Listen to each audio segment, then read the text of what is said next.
Already class, तो आज हम स्टार्ट करने वाले हैं chapter 4 chemical bond first year chemistry के अंदर।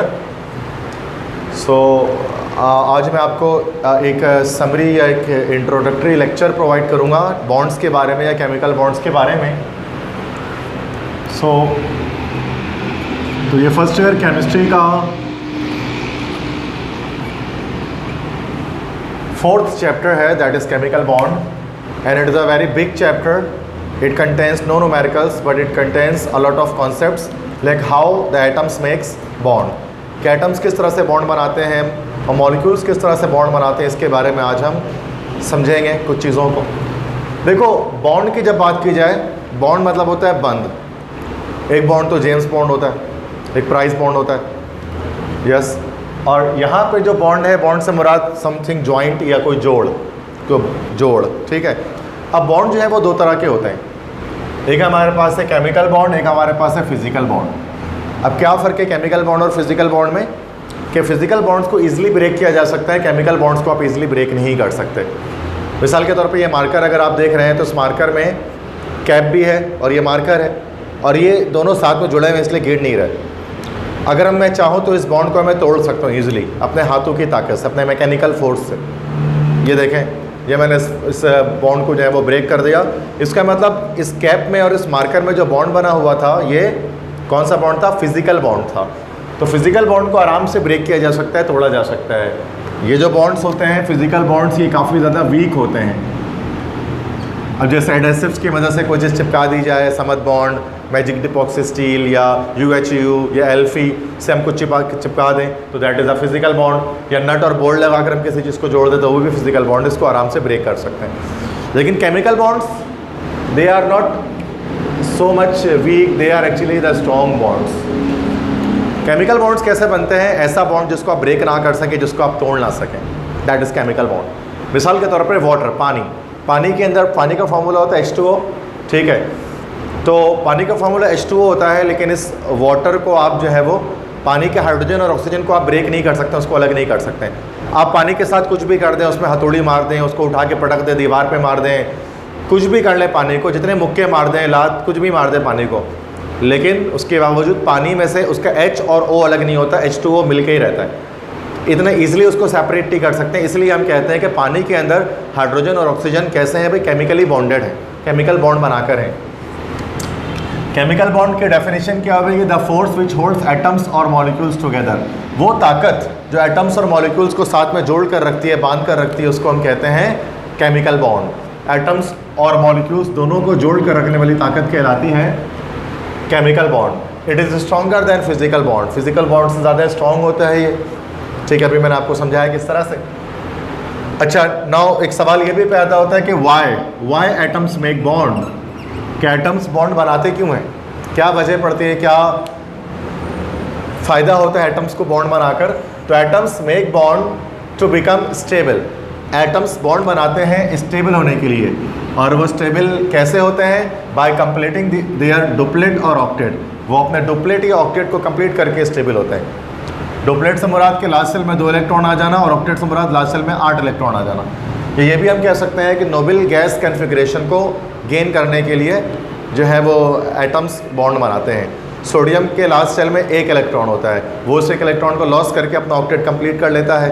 क्लोरीन के लास्ट सेल में 7 इलेक्ट्रॉन होते हैं, वो 1 इलेक्ट्रॉन को गेन करके अपना ऑक्टेट कंप्लीट कर लेता है।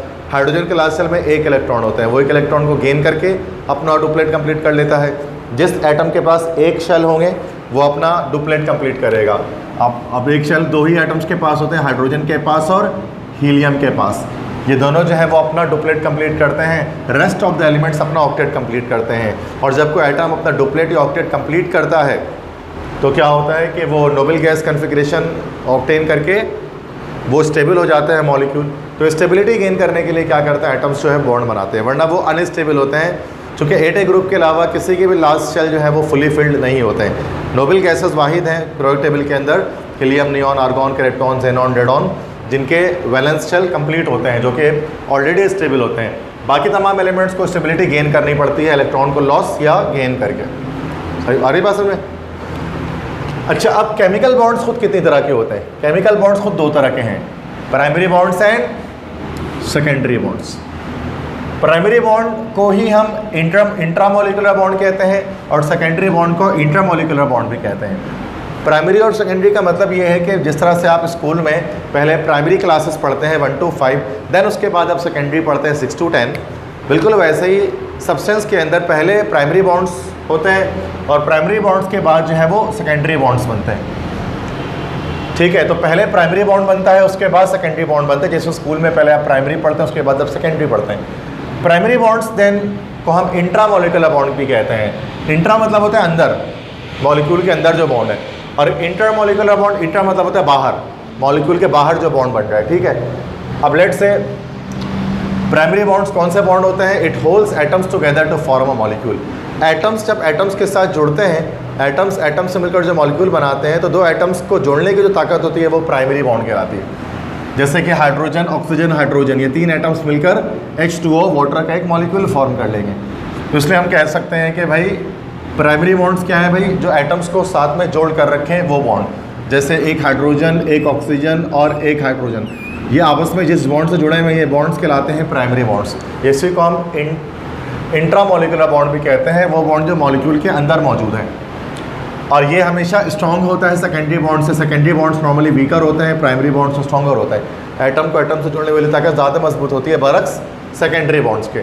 सेकेंडरी बॉन्ड्स क्या होते हैं? इंट्रामोलिकुलर बॉन्ड, जो मॉलिक्यूल को मॉलिक्यूल से जोड़कर एक सब्सटेंस की फॉर्मेशन करते हैं। जैसे पानी का एक अगर मॉलिक्यूल बन गया है तो एक गिलास पानी के अंदर पानी का जस्ट एक मॉलिक्यूल नहीं होता, there will be millions and billions and trillions of molecules of water present in 1 glass of water. तो पानी के सारे मॉलिक्यूल जो जुड़े होंगे, एक मॉलिक्यूल दूसरे मॉलिक्यूल से, वो किस बॉन्ड से जुड़ा होगा? दिस बॉन्ड इज कॉल्ड, जिसको हम डॉटेड लाइन से शो करते हैं, this bond is called secondary bond, जो मॉलिक्यूल को मॉलिक्यूल से जोड़े। बात समझ में आ रही है? एटम से पहले जुड़ेगा, मॉलिक्यूल बनेगा प्राइमरी बॉन्ड से, फिर मॉलिक्यूल से जोड़कर क्या बनेगा? सेकेंडरी बॉन्ड बनेगा।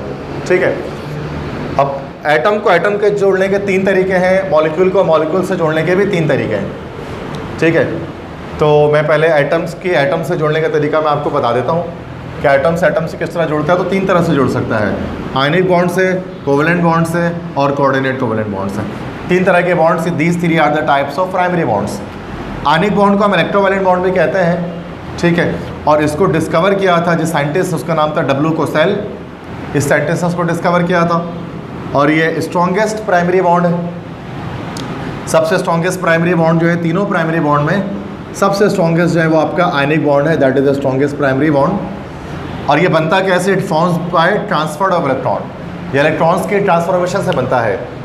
एक एटम इलेक्ट्रॉन को दूसरे एटम को ट्रांसफ़र कर देता है, एक एटम अपने इलेक्ट्रॉन को लॉस करता है जबकि दूसरा गेन कर लेता है। इस तरह से इलेक्ट्रॉन का ट्रांसफ़र हो जाता है। इलेक्ट्रॉन जो है वो एक एटम से दूसरे एटम में ट्रांसफ़र हो जाता है, फिर जो बॉन्ड बनता है उसको आयनिक बॉन्ड कहते हैं। और हमेशा ये बॉन्ड एक मेटल और एक नॉन मेटल के बीच में बनता है। मेटल अपने इलेक्ट्रॉन को लॉस कर देता है और लॉस करके कैटाइन बना लेता है, जबकि नॉन मेटल उस इलेक्ट्रॉन को गेन करके एनाइन की फॉर्मेशन कर लेता है। ठीक है, तो एक एटम इलेक्ट्रॉन को लॉस करता है, जो normally metals electropositive in nature होता है, इलेक्ट्रॉन लूजिंग टेंडेंसी रखते हैं, वो इलेक्ट्रॉन को लॉस करके कैटाइन बना लेते हैं। जबकि दूसरा एटम जो आपका नॉन मेटल होता है वो इलेक्ट्रोनेगेटिव होता है, मतलब इलेक्ट्रॉन एक्सेप्टिंग टेंडेंसी रखता है, तो उस इलेक्ट्रॉन को गेन करके एनाइन की फॉर्मेशन कर लेता है। कैटाइन क्या होते हैं? हर वो चीज़ जिस पर पॉजिटिव चार्ज आ जाए, हर वो आयन, उसको हम कैटाइन कहते हैं, और हर वो आयन जिस पर नेगेटिव चार्ज आ जाए उसको हम एनाइन कहते हैं। और इसी एनाइन और कैटाइन के बीच में इलेक्ट्रोस्टैटिक अट्रैक्शन होती है, साथ में जुड़ जाते हैं ये और बन जाता है आयोनिक बॉन्ड। इसलिए हम उसको आयनिक बॉन्ड कहते हैं, बिकॉज कैटाइन एनाइन के बीच का ये बॉन्ड होता है।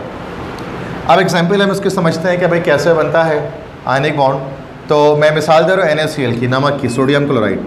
चूँकि सोडियम क्लोराइड के अंदर भी आयनिक बॉन्ड होगा, वजह क्या है? क्योंकि sodium is a metal while chlorine is a non metal. और मैंने अभी बताया कि मेटल और नॉन मेटल के बीच में जो बॉन्ड बनेगा वो हमेशा कैसा होगा? आयनिक बॉन्ड होगा। ठीक है, तो यहाँ सोडियम आप जानते हैं एटॉमिक नंबर 11 होता है उसका, इलेक्ट्रॉनिक कन्फिग्रेशन 2,8,1। फर्स्ट सेल में 2 इलेक्ट्रॉन होते हैं, सेकंड सेल में 8 इलेक्ट्रॉन होते हैं, थर्ड सेल में 1 इलेक्ट्रॉन होता है। तो अभी अपना ऑक्टेट कंप्लीट करने के लिए क्या करेगा? उसके पास से जो एक इलेक्ट्रॉन है, उस एक इलेक्ट्रॉन को क्या करेगा? बाहर कर देगा। जब एक इलेक्ट्रॉन बाहर चले जाएगा तो 2,8 हो जाएगा और ये Na+ कैटाइन बन जाएगा। अब एक इलेक्ट्रॉन कौन गेन करेगा? क्लोरीन। जो क्लोरीन का एटॉमिक नंबर 17 होता है, इलेक्ट्रॉनिक कन्फिग्रेशन क्या है? तो 2,8,7।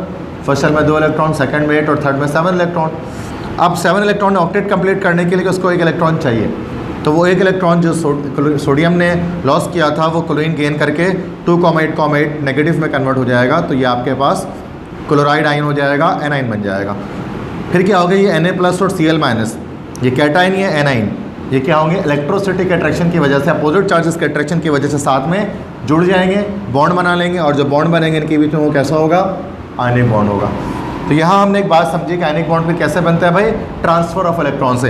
एक एटम इलेक्ट्रॉन ट्रांसफर करता है, दूसरा एटम इलेक्ट्रॉन गेन कर लेता है। जो इलेक्ट्रॉन ट्रांसफर करने वाला होता है वो मेटल होता है, और जो इलेक्ट्रॉन गेन करने वाला होता है वो नॉन मेटल होता है। मेटल्स इलेक्ट्रॉन को लॉस करके कैटाइन बन जाते हैं, नॉन मेटल उसी इलेक्ट्रॉन को गेन करके एनाइन बन जाते हैं। फिर ये कैटाइन और एनाइन साथ में जुड़कर आयनिक बॉन्ड बना लेते हैं, नमक बन जाता है, सोडियम क्लोराइड बन जाता है। समझ में आया आयनिक बॉन्ड। देन उसके बाद जब हम कोवेलेंट बॉन्ड की बात करें, the second bond that is covalent bond. Covalent bond के अंदर क्या होता है कि इसको जो साइंटिस्ट ने डिस्कवर किया था उसका नाम था G.N. लेविस। इसको जो है वो W. पोसेल ने नहीं डिस्कवर किया था, अलग साइंटिस्ट था G.N. लेविस। तो G.N. लेविस ने डिस्कवर किया था कोवेलेंट बॉन्ड, और ये बॉन्ड ट्रांसफर ऑफ इलेक्ट्रॉन से नहीं बनता बल्कि म्यूचुअल शेयरिंग ऑफ इलेक्ट्रॉन से बनता है। म्यूचुअल शेयरिंग के क्या मतलब होते हैं कि दोनों एटम्स अपने अपने एक एक या दो दो या तीन तीन इलेक्ट्रॉन्स को शेयर कर लेते हैं, और इसी म्यूचुअल शेयरिंग की वजह से कोवेलेंट बॉन्ड की फॉर्मेशन होती है। ठीक है, तो it is form by mutual sharing of electron. और हमेशा कहाँ बनता है, फॉर्म बिटवीन नॉन मेटल, हमेशा दो नॉन मेटल के बीच में बनेगा, कभी मेटल इंक्लूड नहीं होता कोवेलेंट बॉन्ड के अंदर, हमेशा दो नॉन मेटल्स के बीच में बनता है। ठीक है, यहाँ पर क्या था, आयनिक बॉन्ड मेटल और नॉन मेटल, एक मेटल चाहिए और एक नॉन मेटल चाहिए, और यहाँ पर क्या सिर्फ और सिर्फ नॉन मेटल में बनेगा। अगर दो सेम एटम के बीच में बन जाए तो उसको हम कहते हैं नॉन पोलर कोवेलेंट बॉन्ड, जैसे हाइड्रोजन के बीच में बन जाए या N2 बन जाए या O2 बन जाए, तो उसका मतलब क्या है कि दो सेम एटम्स के बीच में बॉन्ड बन जाए, ये नॉन पोलर होता है, उसके अंदर पोलैरिटी नहीं आती, इलेक्ट्रोनेगेटिविटी डिफरेंस जो है वो 0 के बराबर आ रहा होता है, तो दोनों किसी भी एटम पर कोई चार्ज नहीं आता, इसलिए हम उसको नॉन पोलर कोवेलेंट बॉन्ड कहते हैं। और अगर डिफरेंट एटम्स के बीच में बॉन्ड बन जाए तो फिर वो पोलर कोवेलेंट बॉन्ड कहलाता है। जैसे HCl है तो वो पोलर कहलाएगा कि प्लस माइनस चार्ज उस पर आ जाता है। ठीक है, तो कोवेलेंट बॉन्ड के दो टाइप्स हैं पोलैरिटी के एतबार से, एक नॉन पोलर है और एक पोलर है। नॉन पोलर जो सेम एटम्स के बीच में बनेगा, और पोलर जो डिफरेंट एटम्स, अलग अलग एटम्स के बीच में बॉन्ड बनेगा। तो अब नंबर ऑफ इलेक्ट्रॉन्स पेयर के शेयरिंग के लिहाज से इसके जो है वो तीन टाइप्स हैं, single covalent bond, double covalent bond और ट्रिपल कोवेलेंट बॉन्ड। अब सिंगल कोवेलेंट बॉन्ड क्या होता है भाई, जिसमें दोनों एटम्स अपने अपने एक एक इलेक्ट्रॉन को शेयर करके जो है वो डुप्लेट या ऑक्टेट कंप्लीट करते हैं। डबल कोवेलेंट बॉन्ड में दो दो इलेक्ट्रॉन शेयर होगा, ट्रिपल कोवेलेंट बॉन्ड में तीन तीन इलेक्ट्रॉन की शेयरिंग होगी। ठीक है, तो अभी जस्ट मैं आपको इंट्रोडक्शन दे रहा हूँ, समरी बता रहा हूँ चैप्टर 4 के, उसके बाद हम इसको डिटेल में स्टडी करेंगे, तो हम इसके फर्दर जो है वो उसके इन डिटेल टॉपिक्स को समझेंगे। ठीक है, तो सिंगल कोवेलेंट बॉन्ड में क्या होता है कि भाई दो एक एक मतलब जो एटम्स जो है वो अपने एक एक इलेक्ट्रॉन को शेयर करके बॉन्ड बना लेते हैं। मिसाल के तौर पर फॉर एग्जांपल हाइड्रोजन। अब हाइड्रोजन की जब बात की जाती है तो हाइड्रोजन के पास, दोनों हाइड्रोजन के पास क्योंकि बने ग्रुप का एलिमेंट है, एक एक इलेक्ट्रॉन होता है, तो क्या करेंगे वो इन एक एक इलेक्ट्रॉन को शेयर कर लेंगे। ये जो शेयर हो जाएगा तो उसको हम लोग कहते हैं शेयर्ड पेयर ऑफ इलेक्ट्रॉन। ठीक है, इस शेयर्ड पेयर ऑफ इलेक्ट्रॉन को क्या होगा कि ये अब ये शेयर्ड पेयर जो होता है वो इसका भी होगा, इसका भी होगा, तो ये शेयर्ड पेयर में दो इलेक्ट्रॉन हो, जो है दो इलेक्ट्रॉन इसके भी होंगे, इसके भी होंगे, तो हाइड्रोजन के बीच में क्या होगा, डुप्लेट कंप्लीट हो जाएगा। और ये नॉन पोलर कोवेलेंट बॉन्ड भी कहलाएगा, चूँकि दोनों की इलेक्ट्रोनेगेटिविटी सेम है 2.1 2.1, तो ना इस पर कोई चार्ज देगा ना इस पर कोई चार्ज देगा, दोनों सेम ताकत से शेयर्ड पेयर को अपनी तरफ खींचेंगे, इसलिए हम उसको नॉन पोलर कोवेलेंट बॉन्ड कहते हैं। इस तरह से अगर हम बात करें तो Cl और Cl के बीच का बॉन्ड अगर हम देखें, दो क्लोरीन के बीच का बॉन्ड, तो यहाँ पर क्लोरीन के लास्ट सेल में 7 इलेक्ट्रॉन्स होते हैं, 7 ग्रुप का एलिमेंट है। ठीक है, तो अब इसको ऑक्टेट कंप्लीट करने के लिए क्या करते हैं, अपने अपने एक एक इलेक्ट्रॉन को शेयर कर लेते हैं। तो यहाँ पर इसका भी, तो ये 6 इलेक्ट्रॉन यहाँ और 2 यहाँ, 8 इलेक्ट्रॉन इसके भी हो गए, 8 इलेक्ट्रॉन इसके भी हो गए। इस तरह Cl2 का मॉलिक्यूल बना, ये भी एक नॉन पोलर कोवेलेंट बॉन्ड है। क्यों? बिकॉज दो सेम एटम्स के बीच में बॉन्ड बन रहा है। सेम एटम्स जब भी बॉन्ड बनाएंगे तो सूरत में नॉन पोलर होगा कोवेलेंट बॉन्ड, और एक एक इलेक्ट्रॉन शेयर कर रहे हैं तो सिंगल कोवेलेंट बॉन्ड भी है। थर्ड अगर हम देखें HCl के बीच का बॉन्ड, अब हाइड्रोजन जो है उसके लास्ट सेल में 1 इलेक्ट्रॉन है, क्लोरीन के लास्ट सेल में 7 इलेक्ट्रॉन है।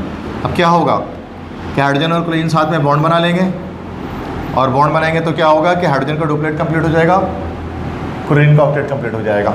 तो ये हमारा नॉन पोलर नहीं है, अब ये पोलर है। क्यों? बिकॉज डिफरेंट एटम से मिलकर बन रहा है। अब इसमें क्या होगा कि हाइड्रोजन की इलेक्ट्रॉन 2.1 है, ज़्यादा है, जब क्लोरीन के 3 पॉइंट मतलब कम है और क्लोरीन के 3.0 ज़्यादा है, तो ये क्या होगा, क्लोरीन अपनी तरफ ज़्यादा खींच लेगा इलेक्ट्रॉन्स को, तो पोलैरिटी आ जाएगी, इस पर नेगेटिव आ जाएगा पार्शियल, इस पर पॉजिटिव। ये पार्शियल का साइन है डेल्टा का, स्मॉल डेल्टा, ये लगाते हैं पार्शियल को, कैरेक्टर को शो करने के लिए। डबल कोवेलेंट बॉन्ड में क्या होगा भाई, सिंपल सी बात है, दो दो इलेक्ट्रॉन को शेयर करके बॉन्ड बना लेंगे। ये मैं भी आपको क्लास 9 के जो टॉपिक है ना, चैप्टर 5 था क्लास 9 में भी, केमिकल बॉन्डिंग, वो मैं आपको रिपीट कर रहा हूँ फिर इसको, ताकि आप 9 का कॉन्सेप्ट आपका जब आपका वो क्लियर हो जाए तो उसके बाद फिर हम इंटरमीडिएट के केमिकल बॉन्ड की तरफ आए, जो थोड़ा सा टफ है, टिपिकल है। अभी मैं सिर्फ सिंपल बातें आपके सामने करूँ, ठीक है। डबल कोवेलेंट बॉन्ड कैसे बनेगा, जब दो इलेक्ट्रॉन्स शेयर होंगे, ठीक है, एक ऑक्सीजन यहाँ पर, एक ऑक्सीजन यहाँ पर। अब ऑक्सीजन कौन से ग्रुप का एलिमेंट है भाई, 6 ग्रुप का एलिमेंट है, तो लास्ट सेल में 6 इलेक्ट्रॉन होंगे, 1 2 3 4 5 6, 1 2 3 4 5 6, ठीक है। अब क्या होगा कि ये यहाँ पर एक बॉन्ड बन जाएगा और यहाँ पर एक बॉन्ड बन जाएगा, डबल कोवेलेंट बॉन्ड बन जाएगा। तो ये देखो 2 2 4 5 6 7 8 इलेक्ट्रॉन यहाँ पर भी, 8 इलेक्ट्रॉन यहाँ पर भी। तो ऑक्सीजन के मॉलिक्यूल के अंदर जो बॉन्ड है वो डबल कोवेलेंट बॉन्ड है, क्यों, दो इलेक्ट्रॉन शेयर करके बॉन्ड बन रहा है, ठीक है। इस तरह से अगर ट्रिपल कोवेलेंट बॉन्ड की बात करें, जब 3 इलेक्ट्रॉन शेयर हो जाए, जैसे कि नाइट्रोजन आपके पास यहाँ पर, एक नाइट्रोजन आपके पास यहाँ पर है। नाइट्रोजन 5 ग्रुप का एलिमेंट है, लास्ट सेल में 5 इलेक्ट्रॉन है, 1 2 3 4 5, 1 2 3 4 5, ठीक है। अब क्या होगा भाई कि 3 इलेक्ट्रॉन की शेयरिंग हो जाएगी, तो यहाँ पर इसका ऑक्टेट भी कंप्लीट हो जाएगा और इस नाइट्रोजन का ऑक्टेट भी कंप्लीट हो जाएगा। इससे क्या होगा कि भाई ट्रिपल कोवेलेंट बॉन्ड की फॉर्मेशन हो जाएगी। तो आपको समझ में आ गया सिंगल कोवेलेंट बॉन्ड कब बनता है, डबल कब बनता है, ट्रिपल कब बनता है। 1 इलेक्ट्रॉन की शेयरिंग, 2 इलेक्ट्रॉन की शेयरिंग, 3 इलेक्ट्रॉन की शेयरिंग। ये तो मैंने आपको सिंपल कुछ बातें डिस्कस की कोवेलेंट बॉन्ड के बारे में। थर्ड हमारे पास जो बॉन्ड होता है उसको हम लोग कहते हैं कोऑर्डिनेट कोवेलेंट बॉन्ड, या इसको हम डेटिव बॉन्ड भी कहते हैं। ये कैसे बनता है, ये भी शेयरिंग से बनता है, बट ये म्यूचुअल शेयरिंग से नहीं बनता, बल्कि one sided sharing of electron से बनता है। वन साइडेड शेयरिंग से मुराद ये होता है कि शेयरिंग के लिए दोनों इलेक्ट्रॉन किसी एक एटम की तरफ से आता है। जैसे है ना, जैसे अगर शेयरिंग से मुराद कि अगर मेरे पास एक रोटी है और मेरे दोस्त के पास एक प्याली सालन है, अगर मुझे भी भूख लगी है, मेरे दोस्त की भी भूख लगी है, अब मैं क्या करूँ, अपनी आधी रोटी उसको दे दूँ, वो अपनी आधी सालन मुझे दे दे, तो सूरत में मिल बांट के खा लेंगे, हमारा पेट भर जाएगा। This is called mutual sharing. Mutual sharing हो रही है। और वन साइडेड शेयरिंग किससे कहते हैं कि जब मेरे पास रोटी भी है, मेरे पास सालन भी है, मेरे दोस्त के पास कुछ नहीं है, अब हम मिल बांट के खाएंगे, तो ये वन साइडेड शेयरिंग कहलाएगी। शेयरिंग एक ही बंदा कर रहा है, तो इसमें से एक डोनर होता है, एक एक्सेप्टर होता है। देने वाला डोनर है, इलेक्ट्रॉन पेयर्स डोनेट हो रहे होते हैं, इलेक्ट्रॉन पेयर डोनर होता है और एक इलेक्ट्रॉन पेयर को एक्सेप्ट करने वाला होता है। और इसको शो किस तरह से करते हैं, इसको bye means of an arrow, इसको एक एरो से शो करते हैं, जबकि जो है कोवेलेंट बॉन्ड को सिंगल, डबल और ट्रिपल बॉन्ड लाइन से जो है वो शो करते हैं। अब 2 एग्जाम्पल हम यहाँ समझते हैं बॉन्ड की फॉर्मेशन की। एक मैं NH4 पॉजिटिव आयन की फॉर्मेशन आपको बताता हूँ किस तरह से वो होती है। देखो NH4 पॉजिटिव कब बनता है, एक नाइट्रोजन हमारे पास है और नाइट्रोजन के लास्ट शेल में जो है वो 5 इलेक्ट्रॉन्स होते हैं, 5 ग्रुप के एलिमेंट है। 3 तरफ से ये हाइड्रोजन से जुड़ जाता है, यहाँ से, यहाँ से, यहाँ से, सिंगल कोवेलेंट बॉन्ड के थ्रू। तो नाइट्रोजन का ऑक्टेट कंप्लीट हो गया अभी, 2 + 2 + 2 + 2, 8 इलेक्ट्रॉन हो गए। अब यहाँ पर ये जो 2 इलेक्ट्रॉन है, इसने बॉन्डिंग में हिस्सा नहीं लिया है, ये वाला इलेक्ट्रॉन, इसको हम लोग कहते हैं lone pair of electron. Electron का अकेला जोड़ा ये कहलाता है। अब इसके पास लेट से आगे को H पॉजिटिव कहीं से, अब H हाइड्रोजन के पास तो एक इलेक्ट्रॉन होता है, लेकिन H+ के पास कोई भी इलेक्ट्रॉन नहीं होता। तो क्या करेगा नाइट्रोजन, अपने इस इलेक्ट्रॉन पेयर को, चूँकि इसके पास 0 इलेक्ट्रॉन, इसको डुप्लीट कंप्लीट करने के लिए 2 इलेक्ट्रॉन चाहिए, तो ये नाइट्रोजन क्या करेगा, वन साइडेड शेयरिंग कर लेगा अपने इस दोनों इलेक्ट्रॉन की, कि ये दोनों इलेक्ट्रॉन अभी हाइड्रोजन के भी होंगे, इसके भी होंगे। तो उससे क्या होगा, इस नाइट्रोजन और इस हाइड्रोजन के बीच में एक कोऑर्डिनेट कोवेलेंट बॉन्ड की फॉर्मेशन हो जाएगी, जिसमें वन साइडेड शेयरिंग हो रही होगी। ठीक है, तो हम इसको किस तरह से शो करेंगे कि इस तरह से हम जो है वो एक एरो लगा देंगे और H लगा देंगे हाइड्रोजन, मतलब इसने अपने लोन पेयर को हाइड्रोजन को डोनेट कर दिया, और प्लस लगा देंगे, दैट इज़ अमोनियम आयन की फॉर्मेशन हो जाएगी। सेम ऐसे अगर हम हाइड्रोनियम आयन की बात करें, तो वाटर में H+ ऐड होता है तो हाइड्रोनियम आयन बनता है, H3O+ आयन बनता है। अब वाटर क्या होता है, HOH। ऑक्सीजन के लास्ट शेल में 6 इलेक्ट्रॉन होते हैं, तो 2 तरफ से यहाँ बॉन्ड हो गए, 2 3 4 5 6, ये 6 इलेक्ट्रॉन्स हो गए।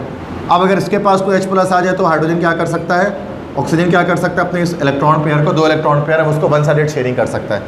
तो ऑक्सीजन अपने दोनों इलेक्ट्रॉन को क्या करेगा, इसको वन साइडेड शेयरिंग कर लेगा ताकि इसको स्टेबल कर ले, और ओवरऑल जो है चार्ज इस पर पॉजिटिव आ जाएगा। इस तरह से H3O+ की फॉर्मेशन हो जाएगी। तो यहाँ पर आप देख सकते हैं किस तरह से कोऑर्डिनेट कोवेलेंट बॉन्डिंग हुई है, वन साइडेड शेयरिंग हुई है। यहाँ पर नाइट्रोजन डोनर है, हाइड्रोजन एक्सेप्टर है, यहाँ ऑक्सीजन डोनर है, हाइड्रोजन एक्सेप्टर है। क्लियर है। तो ये मैंने अभी आपको 3 बॉन्ड्स के बारे में बेसिक कॉन्सेप्ट दिया, प्राइमरी बॉन्ड्स के बारे में कि आयनिक बॉन्ड क्या होता है, कोवेलेंट बॉन्ड किससे कहते हैं और कोऑर्डिनेट कोवेलेंट बॉन्ड क्या होता है।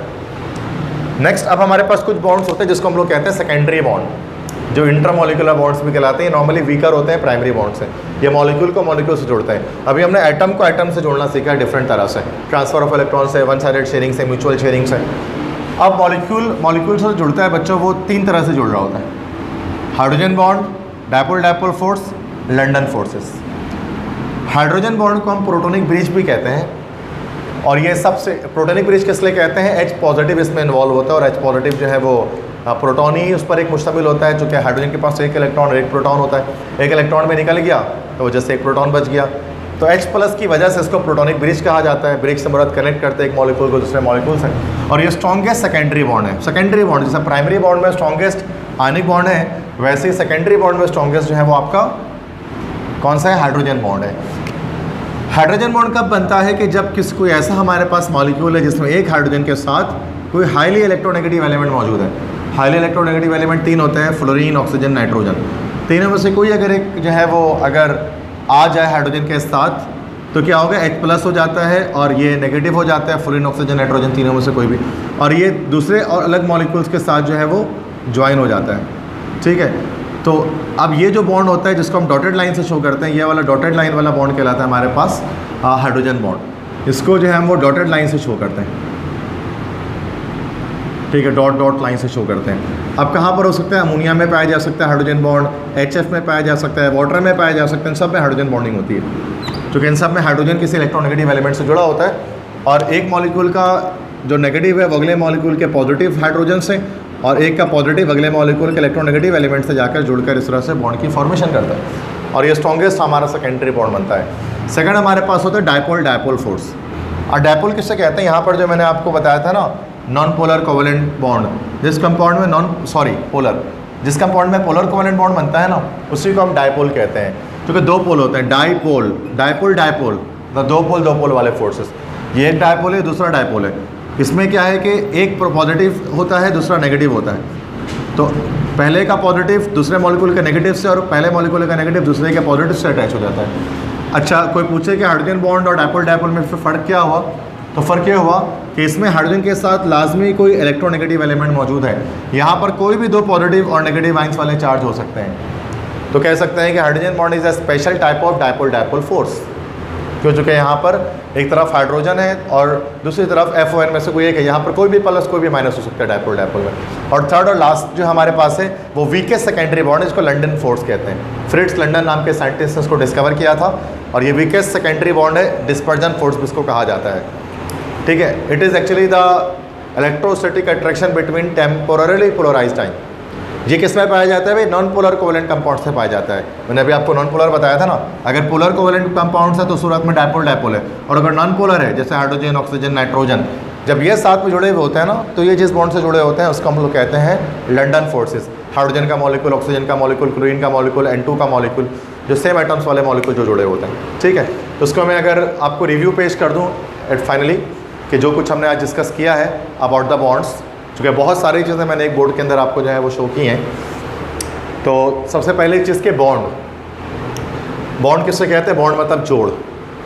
ठीक है, किसी 2 चीज़ को जोड़ देना। अब 2 चीज़ को जोड़ने के 2 तरीके हैं, तो केमिकल बॉन्ड या फिजिकल बॉन्ड। फिजिकल बॉन्ड जिससे जो क्या होता है, इजीली टू ब्रेक होता है, जिस तरह से ये बॉन्ड फिजिकल बॉन्ड है, और केमिकल बॉन्ड जिसको आप तोड़ ना पाए आराम से। ठीक है, तो that is called chemical bond. Chemical bond क्या करता है, एटम्स और मॉलिक्यूल्स को बांध के रखता है। एटम्स बॉन्ड बनाते क्यों हैं, स्टेबल होने के लिए, और स्टेबल होने के लिए क्या करते हैं, वो अपना डुप्लेट या ऑक्टेट कंप्लीट करते हैं। अगर एक ही शेल है तो डुप्लेट कंप्लीट कर देंगे, और एक से ज़्यादा शेल है तो फिर ऑक्टेट कंप्लीट करेंगे। ठीक है, तो ये वैसे डुप्लेट या ऑक्टेट का एक रूल है, the rules can be broken. आगे जाकर जब हम नेक्स्ट क्लास में डिस्कस करेंगे तो ये रूल ब्रेक भी हो सकता है, इट कैन बी ब्रोकन। अब जब केमिकल बॉन्ड्स की बात की जाती है तो यहाँ पर हमारे पास 2 तरह के बॉन्ड आते हैं, एक प्राइमरी बॉन्ड, एक सेकेंडरी बॉन्ड है।